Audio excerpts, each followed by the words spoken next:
بسم اللہ الرحمن الرحیم۔ دعائم الاسلام کی روایت ہے کہ رسول خدا صلی اللہ علیہ وآلہ وسلم ماہ رمضان کے آخری عشرے میں اپنے بستر کو لپیٹ دیتے تھے اور کمر کو عبادت کے لیے محکم باندھ لیتے تھے، اور 23ویں شب میں اپنے گھر والوں کو بیدار کرتے تھے، اور اگر کسی کو نیند آتی تھی تو اس کے چہرے پر پانی چھڑکتے تھے۔ جناب فاطمہ الزہرا سلام اللہ علیہا بھی اپنے گھر والوں کو اجازت نہیں دیتی تھیں کہ سو جائیں، اور ان کی نیند کا علاج غذا کی قلت سے فرماتی تھیں، اور سب کو شب بیداری کے لیے آمادہ کرتی تھیں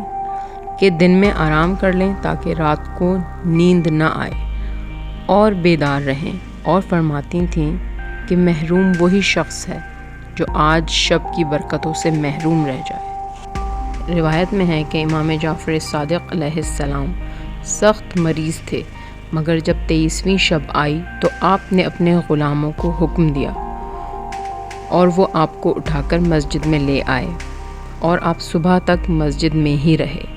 علامہ مجلسی نے فرمایا کہ اس شب میں جتنا ممکن ہو قرآن پڑھیں اور صحیفہ کاملہ کی دعاؤں کو بھی پڑھیں، خصوصاً دعائے مکارم الاخلاق، دعائے توبہ، اور یہ بھی یاد رہے کہ ان راتوں کے دن بھی راتوں ہی کی طرح محترم ہیں، لہٰذا ان میں تلاوت، عبادت اور دعاؤں کا سلسلہ رہنا چاہیے۔ بلکہ معتبر روایات میں وارد ہوا ہے